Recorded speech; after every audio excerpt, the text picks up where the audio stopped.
Well, it sounds like you just crossed over. I mean, again, the steps you mentioned earlier for creating a literal physical space for innovation, or the team building and the project, it comes down to that for, let's say, the company is an individual or an executive is an individual. It just came right back to that.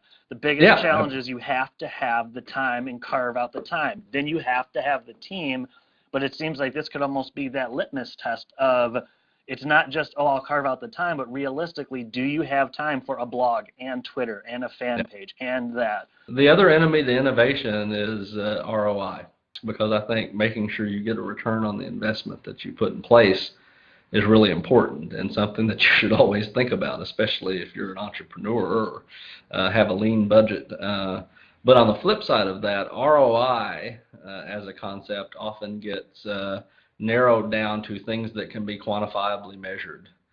And unfortunately, we do a lot of guesswork and extrapolation when we claim what things can be measured and what accurately measures something. And I've seen a lot of innovative ideas, or a lot of these sorts of programs start in a good place and then head in the wrong direction once you set up what you measure, because what you measure tells you what you think success would be defined by, which means everything you do then focuses on reaching that measure. So, as an example, sometimes we have executives who we want to more authentically tell their story, and the way they want to do that is to get involved in social media. So let's say they start a Twitter account.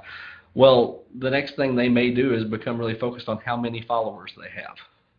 And in this particular example, that's not necessarily that important, but it is for you. This is the community you really want to be more engaged with. Success might be becoming a regular part of those conversations, or success might be having your clients and your prospects be following you and engaging with you, or success might be having the journalists who we're trying to get you on the radar of start engaging with you and following you and connecting with you, so that you are seen as a trusted resource and not somebody who your PR firm is trying to pitch. And in any of those cases, I think measurement sometimes becomes the obstacle with our engagement, because if we become worried about, John Doe wants 100 followers 3 weeks into launching their Twitter account, that's a very different set of criteria than what I think was the strategic goal that we'd started at. And so I think that becomes a real challenge, because one of the problems with measurement, in its illusion of specificity and complete accurateness, numbers often they very clearly can count something, but it's hard to know what that thing it counts actually does or means. And so, then you end up doing things in order to meet the measurement you set up, rather than doing things because it makes the most strategic sense for your objective.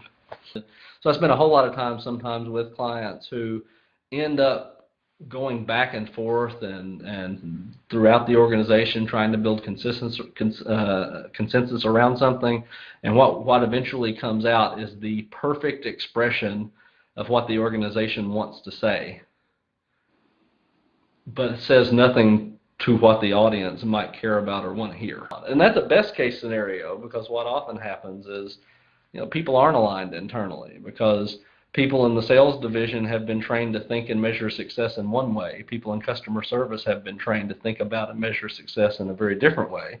People in marketing, a third way. And so even though we're all in the same organization, we've all came to the same organization from very different disciplines. So if everybody in the organization could come together and look at this problem not from the perspective of sales and customer service and HR and legal, but to all come together and look at it from the point of view of the customer or the supplier or the recruit or whoever it is we're talking about, suddenly you can, at least for a little while, take your hat off of your particular vantage point within the organization, think about the problem holistically, and then come back to your vantage point after you've seen the problem in a more in-depth and expansive way. And I think that's really hard for an organization to be able to achieve and accomplish, but the results are very, very important.